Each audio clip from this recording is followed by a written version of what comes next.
Mga master, front differential ng loader, binaba natin, mag-open tayo ng brake.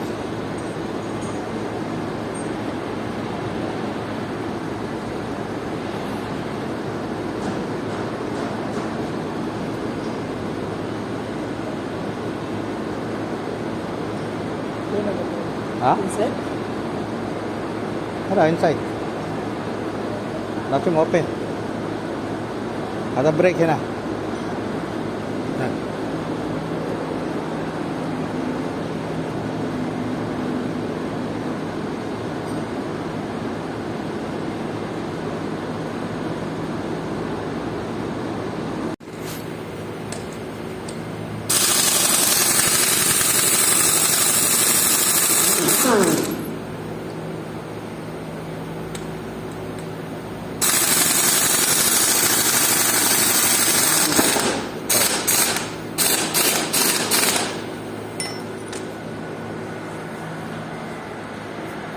Yan, dapat makakan forklift.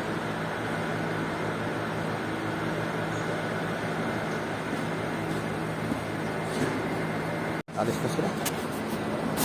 Alis. Okay, baba lang ang yan. Ha? Ang diesel, dalawa yan. Parehas lang yan.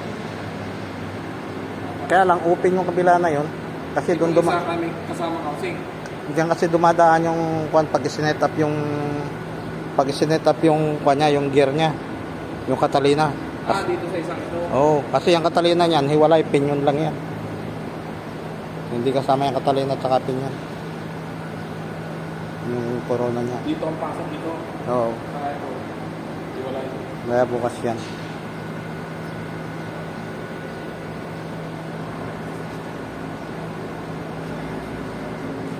Ito na, tanggalan na rin ang seal.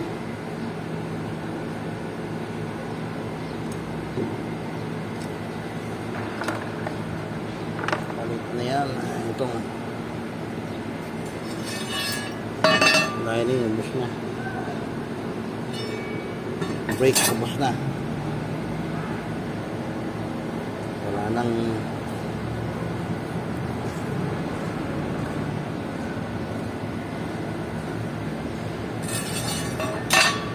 tama na rin ang piston nya.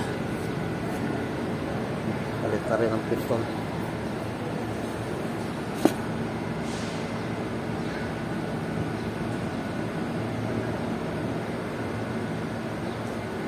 Yan ang brake.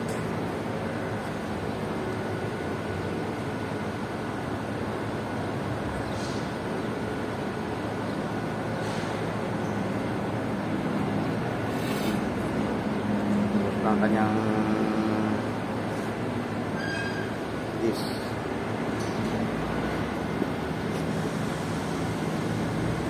Sana rin natin yung kabaak para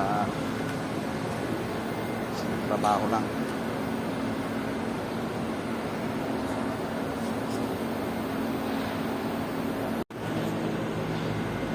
Buhay pa naman ang gira niya.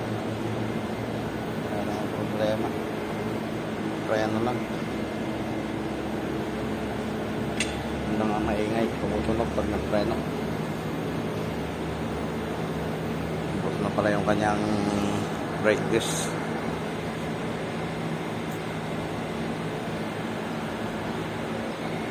Kabak lang na itong tumutunog, kaya lang makaklase na rin yung kabak para one time lang pagpalit.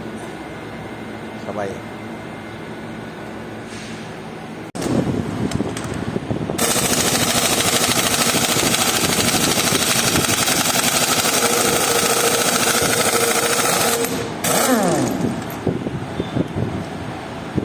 Mapi-remove gulo up ha?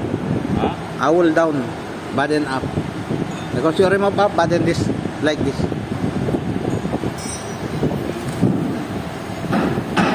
Ano?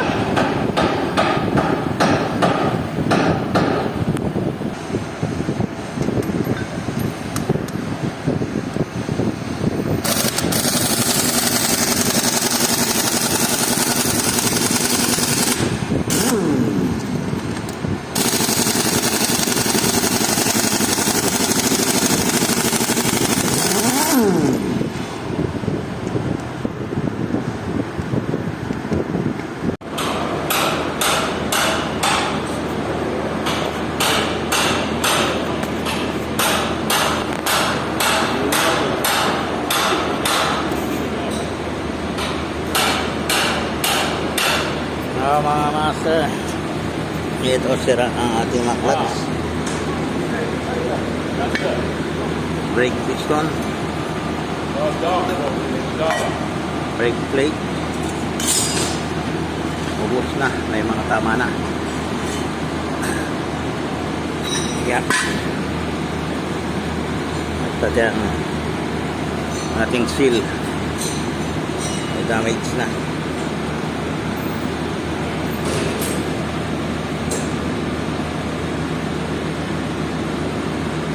Ating seal.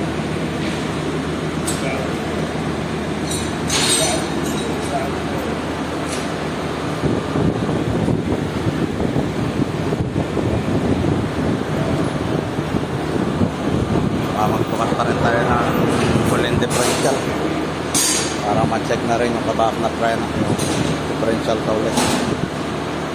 Mas mahirap tanggalin yun. Totoo na, madali lang.